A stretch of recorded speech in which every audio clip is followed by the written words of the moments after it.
I've never tried to do that before. Here we go. It looks like it's doing it. Now, where it's saving it to, I don't know. But we'll find out. Yes. Now, the next thing I'm going to do in a moment is mute everybody for the first 15 minutes or so during the reading. And I'm going to say a prayer at the beginning. And then I'll open it up for discussion. But I thought with this many people, one way to do it, I'm going to try tonight, see how it works, is once I open it up for discussion, if you just raise your hand if you'd like to share something, and then I'll unmute you or you can unmute yourself. Does that sound okay? Sounds like a plan. Okay, I'm going to mute everybody here.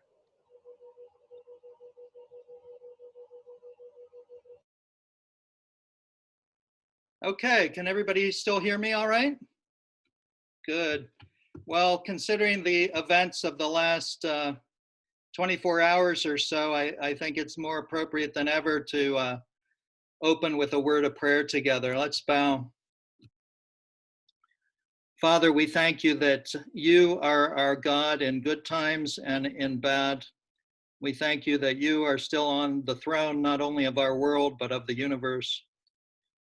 Even at times when we feel like the world is coming unglued, you are still in charge and you have a good plan for us.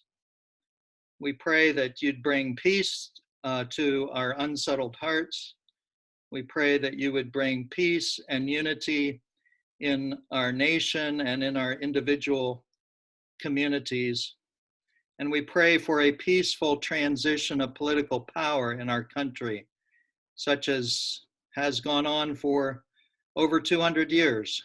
We pray that that peaceful transition would continue. And we pray that as we begin to read this book tonight by your servant C.S. Lewis, that you would speak to us through it and through our discussion with one another. We ask all these things in Jesus' name. Amen. I think it's very appropriate in some ways. We're doing this at the suggestion really of Eric Anderson, who after our last C.S. Lewis discussion wondered if we might do a discussion of Mere Christianity. So that's why we're doing this. I thought it was a good idea. I've led discussions of this book in different ways before, and I have done it this way before, but not on Zoom. So that's the new part for me.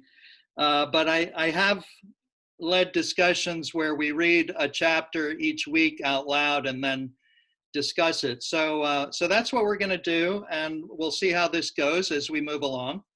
The chapters are short, so it'll take, I don't know, 10 to 15 minutes to read out loud each one. And then I'll open it up for discussion. But I think this is a particularly appropriate book at this time when we think about the fact that this book began as radio talks during the Second World War. So while London was being blitzed with bombs from Germany, C.S. Lewis was going out over the airwaves talking about the basics of Christianity, and it brought hope to many. His voice, in fact, became the second most recognized voice in all of Great Britain during the Second World War, second only to Winston Churchill. And so I think it's appropriate for our time as well.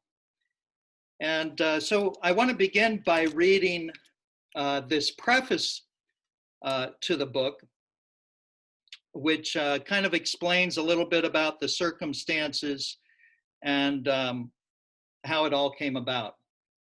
And then after that, I'll open it up to discussion. So Lewis writes in the preface, the contents of this book were first given on the air, then published in 3 separate parts as Broadcast Talks, 1942, Christian Behavior, 1943, and Beyond Personality, 1944. In the printed versions, I made a few additions to what I had said at the microphone, but otherwise left the text much as it had been. A talk on the radio should, I think, be as like real talk as possible and should not sound like an essay being read aloud. In my talks, I had therefore used all the contractions and colloquialisms I ordinarily use in conversation. In the printed version, I reproduced this, putting don't and we've for do not and we have, and wherever in the talks I had made the importance of a word clear by the emphasis of my voice, I printed it in italics. I am now inclined to think that this was a mistake, an undesirable hybrid between the art of speaking and the art of writing. A talker ought to use variations of voice for emphasis because his medium naturally lends itself to that method. But a writer ought not to use italics for the same purpose. He has his own different means of bringing out the key words and ought to use them. In this edition, I have expanded the contractions and replaced most of the italics by a recasting of the sentences in which they occurred, but without altering, I hope, the popular or familiar tone which I had all along intended. I have also added and deleted where I thought I understood any part of my subject better now than 10 years ago, or where I knew that the original version had been misunderstood by others. So this final version that we're reading from, which we know as Mere Christianity, was published in 1952. So thus the reference to 10 years before when he had originally given the talks. The reader should be warned that I offer no help to anyone who is hesitating between two Christian denominations. You will not learn from me whether you ought to become an Anglican, a Methodist, a Presbyterian, or a Roman Catholic. This omission is intentional.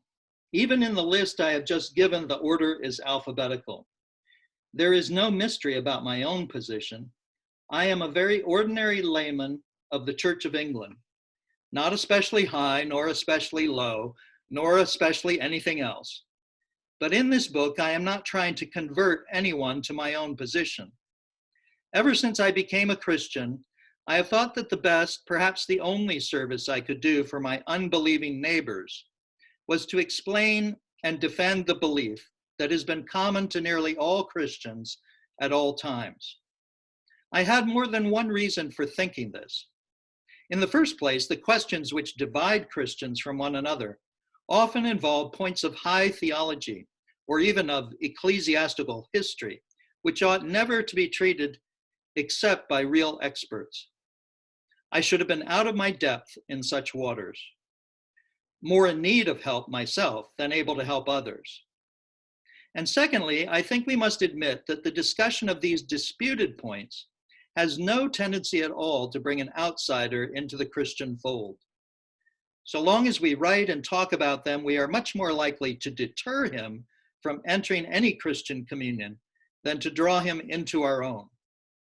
Our divisions should never be discussed except in the presence of those who have already come to believe that there is one God and that Jesus Christ is his only Son. Finally, I got the impression that far more and more talented authors were already engaged in such controversial matters than in the defense of what Baxter calls mere Christianity. That part of the line where I thought I could serve best was also the part that seemed to be thinnest, and to it I naturally went. So far as I know, these were my only motives, and I should be very glad if people would not draw fanciful inferences from my silence on certain disputed matters. For example, such silence need not mean that I myself am sitting on the fence. Sometimes I am. There are questions at issue between Christians to which I do not think we have been told the answer. There are some to which I may never know the answer. If I ask them even in a better world, I might, for all I know, be answered as a far greater questioner was answered, "What is that to thee? Follow thou me." But there are other questions as to which I am definitely on one side of the fence, and yet say nothing. For I was not writing to expound something I could call my religion, but to expound mere Christianity, which is what it is and was what it was long before I was born, and whether I like it or not. Some people draw unwarranted conclusions from the fact that I never say more about the Blessed Virgin Mary than is involved in asserting the virgin birth of Christ. But surely my reason for not doing so is obvious. To say more would take me at once into highly controversial regions. And there is no controversy between Christians which needs to be so delicately touched as this. The Roman Catholic beliefs on the subject are held not only with the ordinary fervor that attaches to all sincere religious belief, but very naturally with a peculiar and, as it were, chivalrous sensibility that a man feels when the honor of his mother or his beloved is at stake.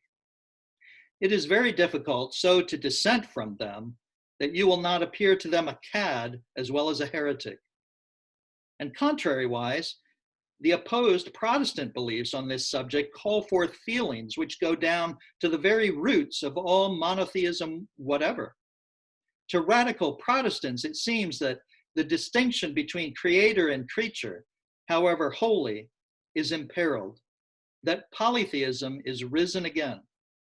Hence, it is hard so to dissent from them that you will not appear something worse than a heretic, a pagan. If any topic could be relied upon to wreck a book about mere Christianity, if any topic makes utterly unprofitable reading for those who do not yet believe that the Virgin's Son is God, surely this is it. Oddly enough, you cannot even conclude from my silence on disputed points, either that I think them important or that I think them unimportant. For this is itself one of the disputed points. One of the things Christians are disagreed about is the importance of their disagreements. When two Christians of different denominations start arguing, it is usually not long before one asks whether such and such a point really matters. And the other replies, matter? Why, it's absolutely essential. All this is said simply in order to make clear what kind of book I was trying to write, not in the least to conceal or evade responsibility for my own beliefs. About those, as I said before, there is no secret. To quote Uncle Toby, they are written in the Common Prayer Book. The danger, clearly, was that I should put forward as common Christianity anything that was peculiar to the Church of England, or worse still, to myself. I tried to guard against this by sending the original script of what is now Book 2 to 4 clergymen, Anglican, Methodist, Presbyterian, Roman Catholic, and asking for their criticism. The Methodists thought I had not said enough about faith, and the Roman Catholic thought I had gone rather too far about the comparative unimportance of theories in explanation of the atonement. Otherwise, all 5 of us were agreed. I did not have the remaining books similarly vetted because in them, though differences might arise among Christians, these would be differences between individuals or schools of thought, not between denominations. So far as I can judge from reviews and from the numerous letters written to me, the book, however faulty in other respects, did at least succeed in presenting an agreed or common or central or mere Christianity. In that way, it may possibly be of some help in silencing the view that, if we omit the disputed points, we shall have left only a vague and bloodless HCF, highest common factor. The highest common factor turns out to be something not only positive, but pungent, divided from all non-Christian beliefs by a chasm to which the worst divisions inside Christendom are not really comparable at all. If I have not directly helped the cause of reunion, I have perhaps made it clear why we ought to be reunited. Certainly I have met with little of the fabled odium theologicum from convinced members of communions different from my own. Hostility has come more from borderline people, whether within the Church of England or without it, men not exactly obedient to any communion. This I find curiously consoling. It is at her center where her truest children dwell, that each communion is really closest to every other in spirit, if not in doctrine. And this suggests that at the center of each, there is a something or a someone who, against all divergences of belief, all differences of temperament, all memories of mutual persecution, speaks with the same voice. So much for my omissions on doctrine. In Book 3, which deals with morals, I have also passed over some things in silence, but for a different reason. Ever since I served as an infantryman in the First World War, I have had a great dislike of people who themselves in ease and safety issue exhortations to men in the front line. As a result, I have a reluctance to say much about temptations to which I myself am not exposed. No man, I suppose, is tempted to every sin. It so happens that the impulse which makes men gamble has been left out of my makeup. And no doubt, I pay for this by lacking some good impulse, of which it is the excess or perversion. I therefore did not feel myself qualified to give advice about permissible and impermissible gambling, if there is any permissible, for I do not claim to know even that. I have also said nothing about birth control. I am not a woman, nor even a married man, nor am I a priest.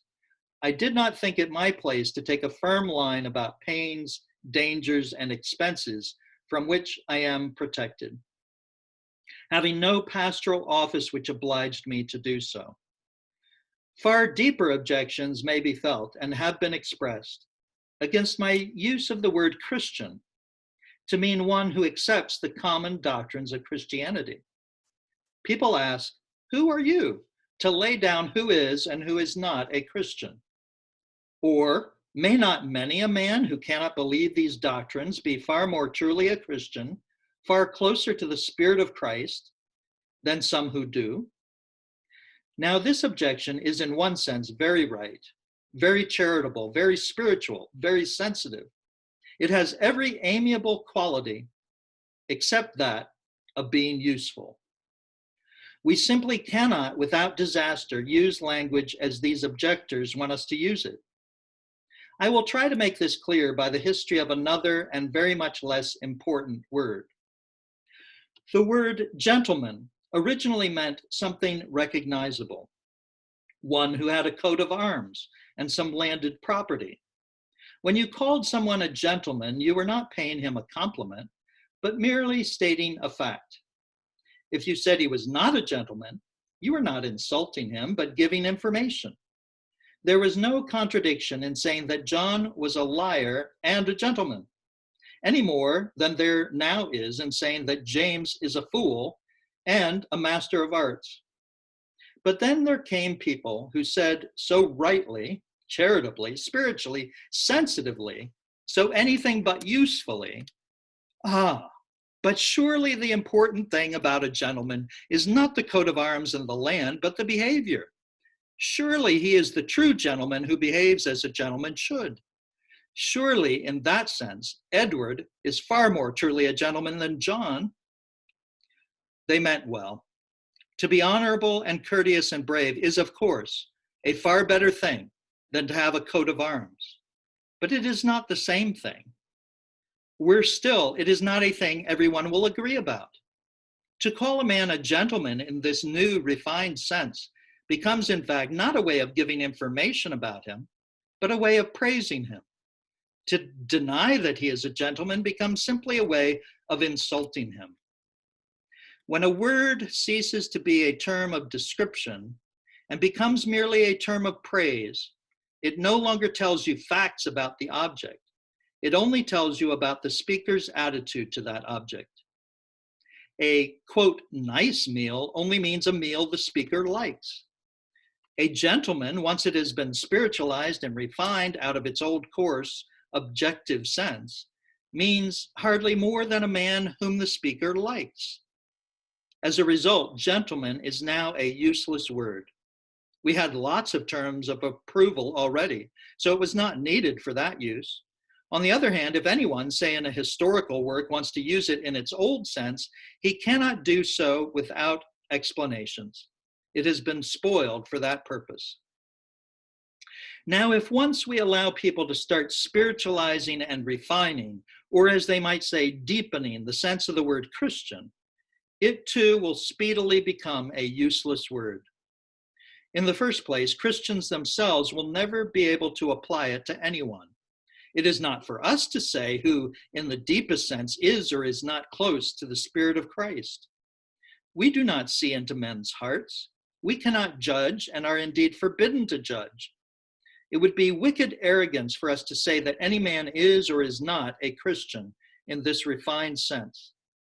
And obviously, a word which we can never apply is not going to be a very useful word.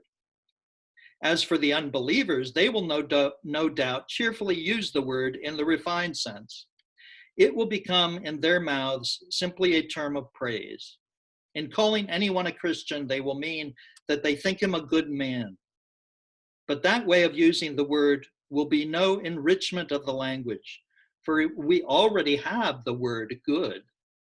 Meanwhile, the word Christian will have been spoiled for any really useful purpose it might have served. We must therefore stick to the original obvious meaning. The name Christians was first given at Antioch in Acts 11:26 to the disciples, to those who accepted the teaching of the apostles. There is no question of its being restricted to those who profited by that teaching as much as they should have. There is no question of its being extended to those who, in some refined spiritual inward fashion, were far closer to the Spirit of Christ than the less satisfactory of the disciples. The point is not a theological or moral one. It is only a question of using words so that we can all understand what is being said. When a man who accepts the Christian doctrine lives unworthily of it, it is much clearer to say he is a bad Christian than to say he is not a Christian. I hope no reader will suppose that mere Christianity is here put forward as an alternative to the creeds of the existing communions, as if a man could adopt it in preference to Congregationalism or Greek Orthodoxy or anything else. It is more like a hall out of which doors open into several rooms. If I can bring anyone into that hall, I shall have done what I attempted. But it is in the rooms, not in the hall, that there are fires and chairs and meals. The hall is a place to wait in, a place from which to try the various doors, not a place to live in.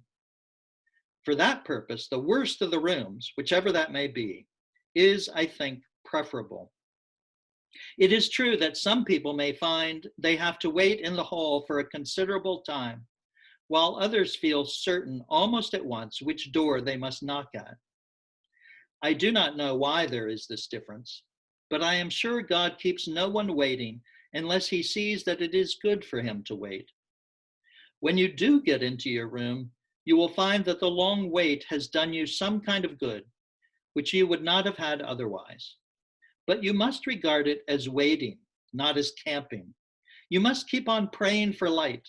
And of course, even in the hall, you must begin trying to obey the rules which are common to the whole house. And above all, you must be asking which door is the true one, not which pleases you best by its paint and paneling. In plain language, the question should never be, do I like that kind of service? But are these doctrines true? Is holiness here? Does my conscience move me towards this? Is my reluctance to knock at this door due to my pride or my mere taste or my personal dislike of this particular doorkeeper? When you have reached your own room, be kind to those who have chosen different doors and to those who are still in the hall. If they are wrong, they need your prayers all the more.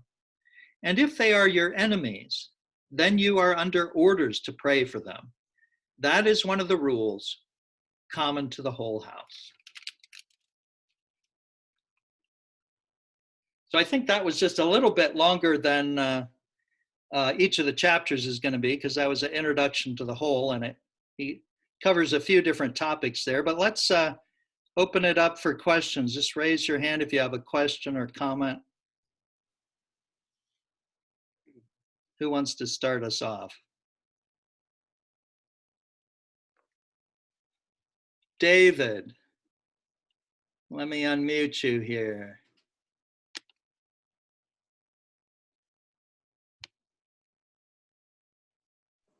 There we go. I think the beauty of this, beyond his apologetics for Christianity, is his ability to write good prose. It's an most amazing thing to hear the English language as it is supposed to be spoken. And he and Tolkien and others of the Inklings prize that among all things. I read the foreword prior to this, just prior to this. And I was deeply impressed by it. Lewis is an amazing man. I had some preliminary readings of his back in my youth, the Perelandra series, the Screwtape Letters, and of course the Chronicle of Narnia. I've never read this, but in reading the preface, I was deeply impressed by his clarity of thought and his clarity of speech. Very few of us speak the English language as we just heard it. And it is an astonishing thing to think that this man was able to do such a thing by radio through the BBC to the Second World War to give faith and hope to a belabored nation. I'm astonished. Imagine, let me just tag on to what you're saying. Imagine this. Now this preface was written many years later, so it wasn't written for the radio, but Lewis always wrote for the ear. Mm-hmm. He always read what he was writing to himself out loud to see how it sounded. But what I want you to imagine when we get into the main part of the book next week is imagine this scene. You're in a pub in London during the Second World War, and the pub is filled with people, many of them sitting along the bar, and the radio is blaring in the background. And then C.S. Lewis comes on the radio. Imagine the bartender saying, well, will everyone be quiet now and listen to this bloke? He has some good things to say. Imagine that happening in our own day. It is hard to imagine, and yet that exact scene did happen, in fact, in one pub, maybe in many. But so it says something perhaps about the times and people's sense of need for, like you said, clarity, direction in their lives, hope, meaning. Somebody else have a question? Yeah, can you unmute your, I'm trying to look down the list. There you are. Dee Dee. Ooh, there we go. Okay. Gotcha. I expect from this premise to be taken on a journey. I expect the rest of the book from chapter to chapter to lead me through a journey that I will understand through his clarity, and probably to make my own decision and direct my own journey in life from it. Is that where we're going? Yes, it's definitely, I think that's a great word for it, definitely a journey. C.S. Lewis is definitely, I mean, I feel like I know him as a person because I know people who knew him. I've read many biographies about him. So as a person, I think he was somebody who deeply respected people's freedom of choice. So he's putting out there what he believes mere Christianity is, but it's up to each person to choose. And he had been an atheist for many years. He'd been raised in the church, but became an atheist when he was 13 and came back to faith when he was, 33, almost 33 years old. So for 20 years, he was an atheist. And so he understands people who don't believe this stuff. He understands the journey, as you're saying, all along the way.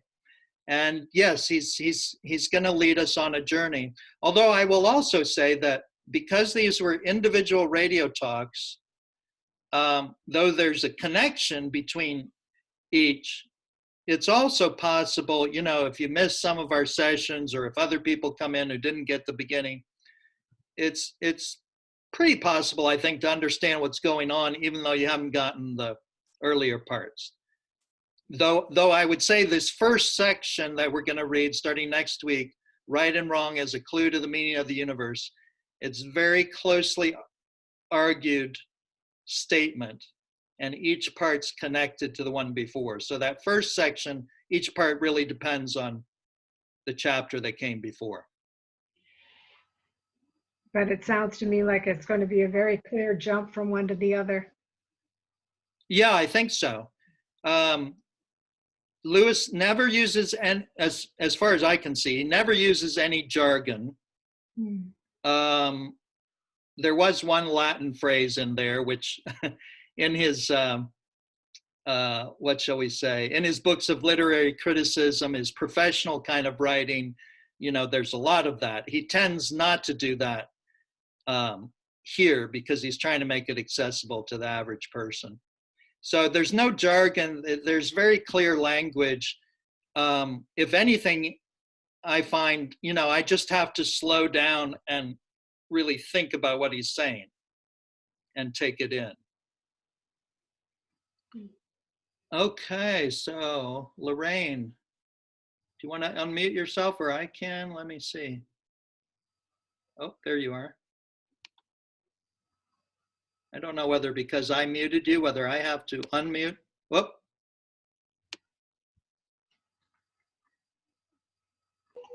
Okay. There you go. Yeah, Good. because you muted us, we can't unmute ourselves. Oh, okay. It's I found that the last paragraph, the last two paragraphs, to be very powerful. A lot of times when you're looking for a church, Lewis basically comes out and says that the question should never be, do I like that kind of service? And I think for a lot of us, that's one of the reasons that draws us to a particular church. But it makes you really think about the other questions that he has asked. He said, are these doctrines true? Is holiness here? Does my conscience move me towards this?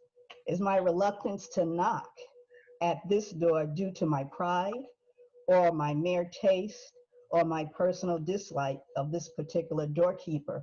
And then, of course, that last paragraph, I'm probably going to read that over and over again because I think that that's really very powerful. When you have reached your own room, be kind to those who have chosen different doors and to those who are still in the hall. And if they are wrong, they need your prayers all the more. So it just makes you really think in terms of, as we all travel this journey, what is it that we're doing, and how does it help us as we grow as Christian, and also how we relate to others. And I would add also that C.S. Lewis's biography, his life, supports his words. He was, whether you agree with him or not, he's a person of integrity who, when he says something, it's not like he says one thing and he lives a different way. Mm-hmm. He was an atheist for 20 years. As he began to come back to faith, and first he came to belief in God, and he started attending his parish church. and he started attending chapel services in his college immediately upon coming back to faith in God, even though he hadn't come back to Christianity really yet. And when he did come back to faith, he remained at his parish church. He never shopped around for anywhere else to go. He was truly of the belief that you ought to go to the church closest to you. Now, of course, the situation in England is very different than our situation in America. You know, the Anglican Church is dominant. It's the church you're going to find down at the corner, that sort of thing. So it is a bit of a different situation. But I would also say, you know, he had very close friends like J.R.R. Tolkien who were Catholics, who tried to talk him into becoming Catholic. And I'm quite sure that he considered it, but he didn't, there were some things he didn't agree with there. And so he never made that move. Though on the other hand, because he had this practice of going to whatever church was closest, when he visited his friend George Sayer in Great Malvern, England, George Sayer was a Catholic, and he would go with George Sayer to Mass rather than seek out an Anglican church. I find that very, very interesting, and says something about the man. Well, David? I think what he's saying, I believe, is that there's a willingness to look beyond. You're not wedded to what you're comfortable with, and because I can see, you know, in our upbringing, you know, in the AME church, well, you know, if you sought, if you were in a new town or new surroundings, you look for another AME church. You didn't just go to any church. Right. Because you followed that doctrine and you were comfortable inside of that box, if you will. But what I hear so far in the preface, and I did get into the first chapter, is that you know, basically being a Christian is a personal decision, and it's you can't, there's no universal definition, because everyone is going to live in their own world and how they behave. You know, that yeah, we all gonna, you know, there's following the teachings of Jesus Christ. I mean, that's kind of the preface there. But the thing is that there's no better Christian, there's no subordinate Christian. You know, there's a Christian, and there's belief. And I think what we're going to get out of this is, because he's not a theologian, but a lay person. So you're going to get like a lay person's perspective of Christianity. Right. And I think that's going to be insightful. A very educated layperson. Yeah. David, you wanted to add something? Sure. I'm going back. Lorraine was deeply impressed by the last paragraph, and I agree that it is one of the most profound Christian thoughts that I've read. When you reach your own room, be kind to those who have chosen different doors, and to those who are still in the hall. What a remarkable thought. You know, there's a phrase that is very dear to me: to conciliate true friendship among those who might have remained at a perpetual distance. And that's what I believe Lewis is talking about. We have different ways by which we seek Jesus. There are different ways by which we honor him and worship. I've had the opportunity over many years to have been at several different kinds of services. I have friends who are Orthodox priests, rabbis, Anglican priests, Episcopal priests, Methodist ministers, UCC ministers, and so forth. And we all seek the same thing, but in a different way. And it strikes me that's what he's talking about in this, that we should respect those ways, love their ways, even though they aren't our ways. Yeah, I think respect is the key word there. Hmm. Somebody else want to jump in?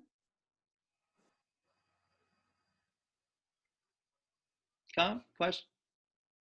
Dolly. Just because you say that he used to be an atheist and for 20 years was an atheist, he must have made friends. And were his friends necessarily all atheists? And let's assume for the topic right now that they were. How did they feel when he had this new journey? Yeah, a bit of a mix there. If you were to read his autobiography, which is really, he's telling his spiritual journey in his autobiography. It doesn't have all the things an autobiography would usually have.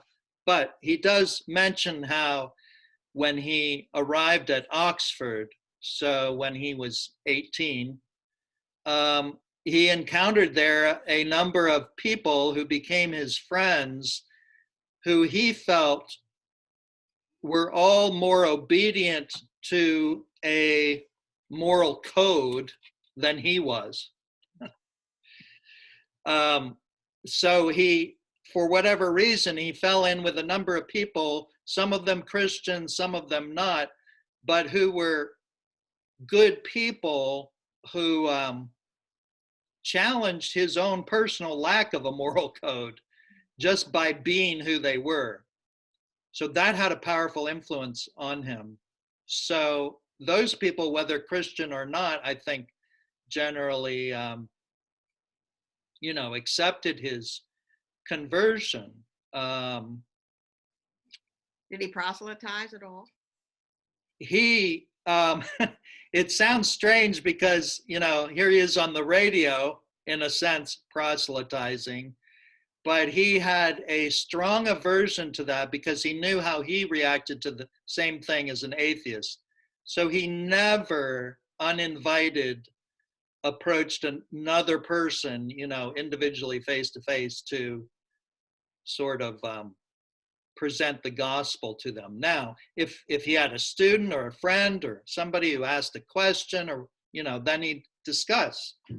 And to that extent, I mean, many years later, when he got married and he had two stepsons, and one of his stepson wanted to follow the Jewish religion, Lewis did not object. He arranged for him to meet with one of the best Hebrew scholars in Oxford to be trained in Hebrew. At the same time, if one of his stepsons had wanted to have a discussion about Christianity, that he would have had the discussion. But now there was one atheist in his life who obviously did have a very hard time accepting his conversion. And that was the woman who he called his mother. It was not his mother, it was sort of his adopted mother. He adopted her. He and a friend who met in officer candidate school before the First World War, they made a promise to each other that if one of them died on the battlefield and the other one lived, the one who lived would take care of the dead person's family. His friend Patty Moore died, and Lewis, true to his word, cared for Patty's mother for the rest of his life, for the rest of her life.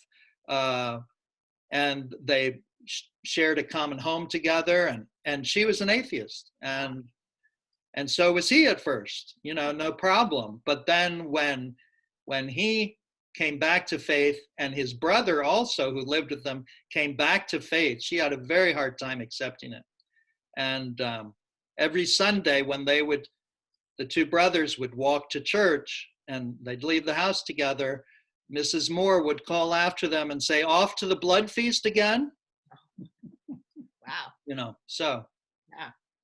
Talk about opposition. Right. Other comments or questions? Perksons. Go ahead and unmute yourself there.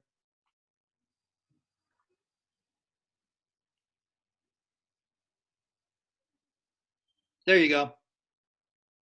Oop. You were unmuted for a second. Try again. How Yep. we doing now? Good.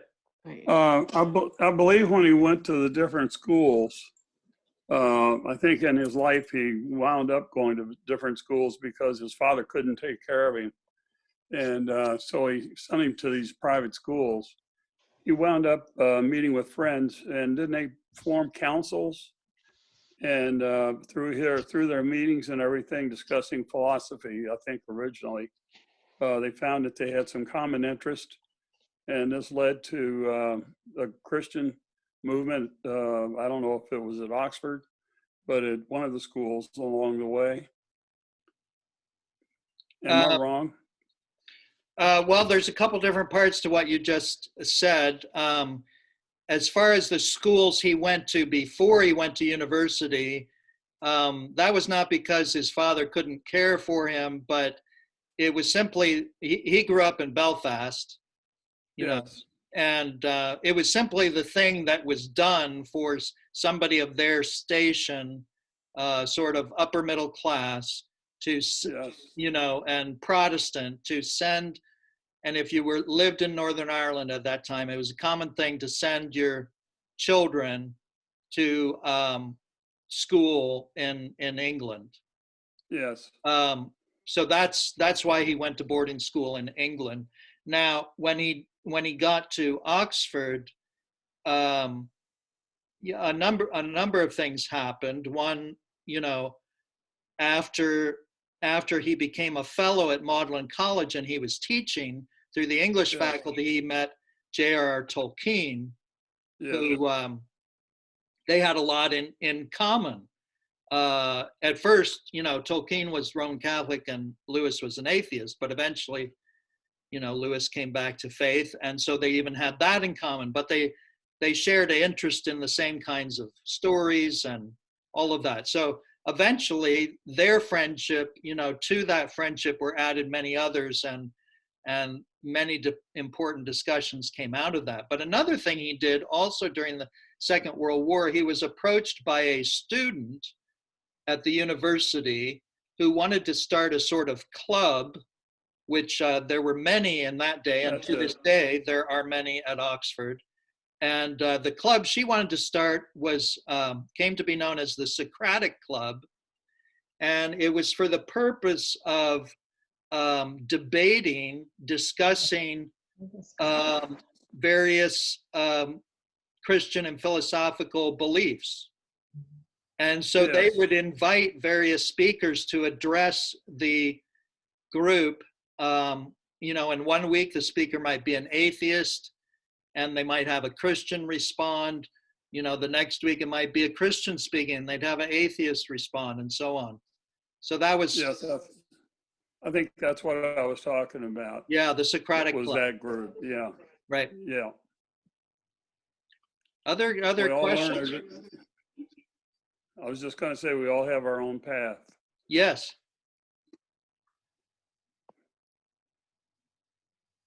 And Lewis often said, you know, there's many different ways to lead someone to faith in Christ. And he would say, some of them I don't like at all. But there are different ways that work for different people. Yes. I find this thing that he says about those at the center of their own, you know, denomination or communion being closest to each other very interesting, because you would normally think, you know, sort of geometrically that, you know, you take two circles and you put them next to each other, the closest thing is going to be what's on the perimeter, not what's at the center. But he's saying what's closest is what's at the center. Mm-hmm. So it's an interesting sort of illustration. And on another occasion, he even applied that beyond Christianity to people of other faiths. You know, he said that he believed that the people who were genuinely at the center of their faith movement, whatever it might be, are closer to people of other faiths who are also at the center than those who are just sort of nominal on the edges. Yeah, it's quite an observation. Yeah.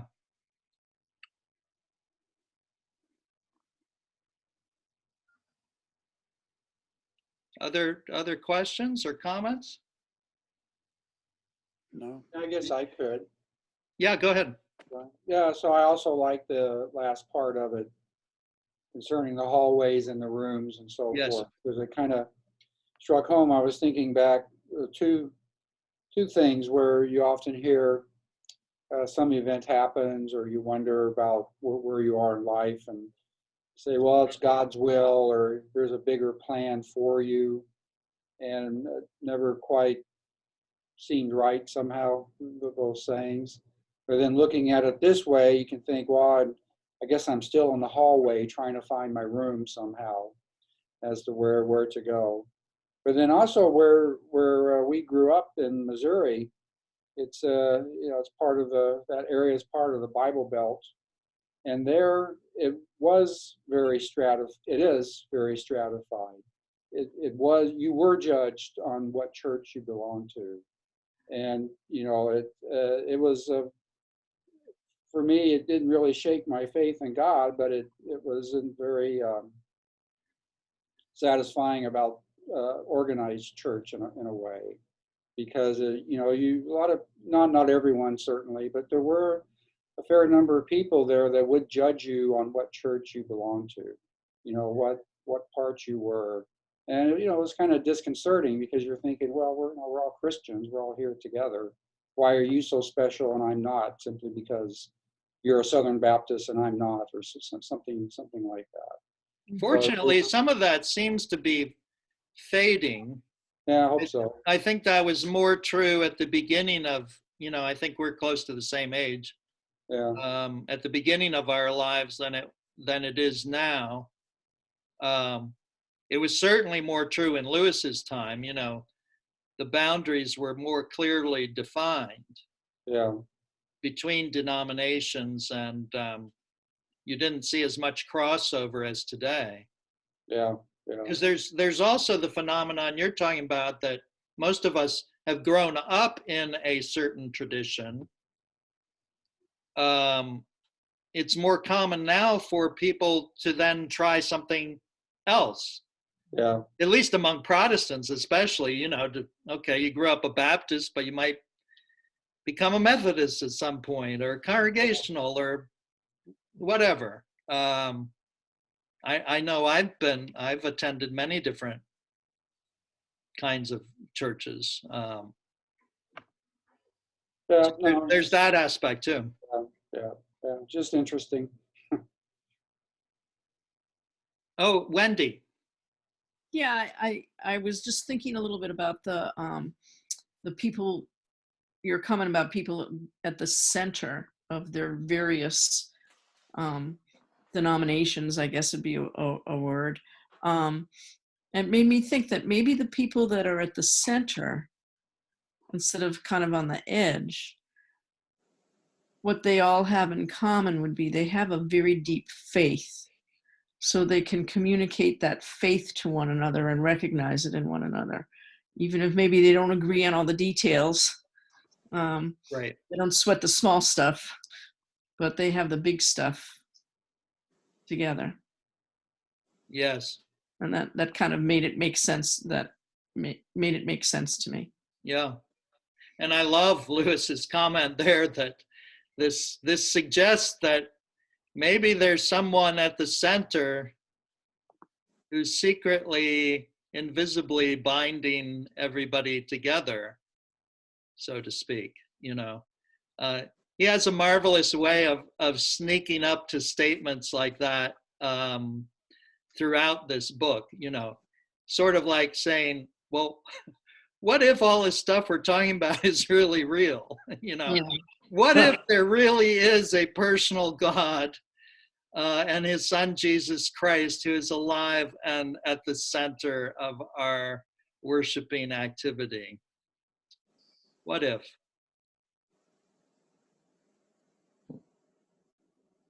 Oh, we still got a couple minutes if anybody else wants to. Well, David. may I? It's interesting. You talk about the hall and the several doors by which friends and family may find faith. I, like many Americans, have family who are. I'm a descendant of Mormon pioneers, even though I was not raised Mormon. My grand uncle Joe was a bishop in the church, and my great grandfather is mentioned in the LDS Biographical Dictionary, encyclopedia rather. My grandparents on my mother's side were Scots Presbyterian. I grew up in the Federated Church in Hyannis, which was a Federated Church of Unitarian, or rather Universalist and Congregationalist. Spent a lot of time in the Congregationalist church. I have family who are, by marriage, who are Jewish. This is the most remarkable experience, that indeed it is, we share a common experience. Maybe not the same path, but and our neighbors across the street are Wiccan, and they're dear friends of ours. And he's a brother Master Mason, whom I sponsored in my lodge. So it's just remarkable to think that this country gave the opportunity for us, for all these various denominations and faiths, to get an opportunity to know each other in a way that did not exist anywhere else in the world. I mentioned to you that a very good dear friend of mine was an Episcopal minister who became an Orthodox priest. And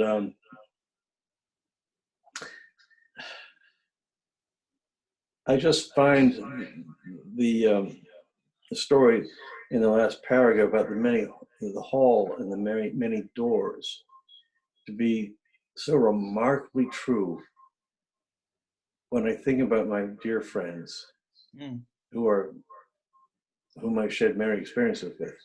You know, we found our own way, but yet share that same common experience.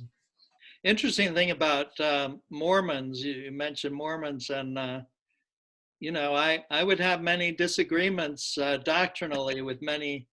Oh, absolutely. With many Mormons, and I've had many discussions. But you know, interesting thing for me in studying C.S. Lewis is there is a strong interest in C.S. Lewis in the Mormon Church, and I attended one conference where the talk I was giving, the paper I delivered, I was in the same room, spoke back to back with a Mormon who was at the conference, also talking about C.S. Lewis.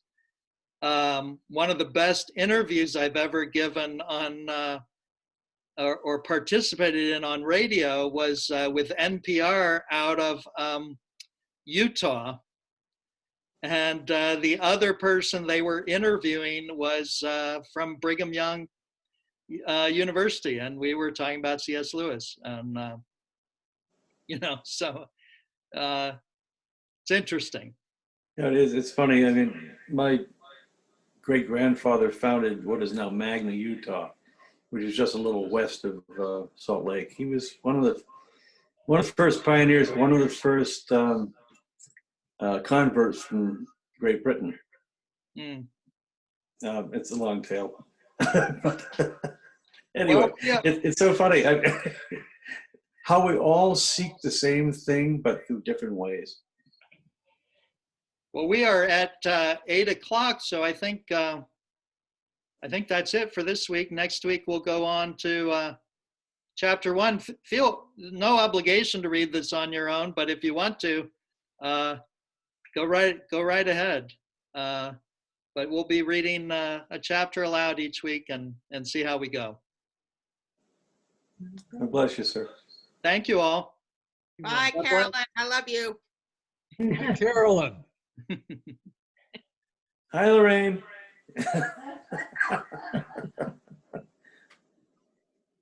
It's nice Thanks, to see Will. all your faces. Yes. Carolyn, where are you now? On the West Coast or here? No, I'm sitting here in Issaquah, Washington at my dining room table. Okay. Oh, And Just it's about just ready. 5 o'clock, so I'm going to eat after I Oh, say goodbye to sounds all good. of you. But Well, God bless you, darling. yes. Glad to Carolyn, have you So joining us from afar. Carolyn, Carolyn, how's your dog? Yeah, that's Charlie. Charlie's Carolyn. fine. Charlie had an infected foot and has spent the last 6 weeks in a cone. Oh, Oh. no. Yeah, that's an experience with a dog I've never had. Oh, you're lucky you haven't had it I'm before. into everything, but I'm just so happy to be listening to this. My son, I haven't gotten them yet, but my son for Christmas ordered a couple of your books for me. Oh, Um, thank you.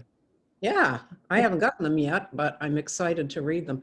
But I've read a few things of C.S. Lewis and I love him, so I like listening to all of this. And this was the first book I read when I found out about him. And I think Interesting. Another thing I was going to share was that, people who do discover C.S. Lewis and end up reading something from him, he has a wide variety of literature that he wrote in his, yeah. some 40 books, fiction and nonfiction, science fiction, children's fairy tales, stuff like Mere Christianity. And I've led so many discussion groups, and sometimes I've had people come to groups who came to Lewis through completely different angles. Yeah. People who'd read something of his fiction but never knew anything else. People who read Mere Christianity but never knew he wrote any fiction, and it's very interesting. One of the most interesting times, I'll just close with this, but was I was leading a Lewis group in outside of Pittsburgh. Our local paper was very helpful in advertising it, so we always had new people coming. The most interesting night was the night this woman showed up who was obviously a biker. And she had the black leather. She had middle-aged, bleach blonde, short, spiky hair. And she came because we were discussing Lewis's science fiction book, Paralandra. And it was one of her favorite books. But she never knew anything else about C.S. Lewis. And she was so intrigued after that discussion. She came the next month when we did a completely different book. And she was there from then on, and she became the leader of that group after I moved away. Wow, that's great. It was just amazing to me. Oh, and one other story. This just happened the other day. I think it was last Saturday.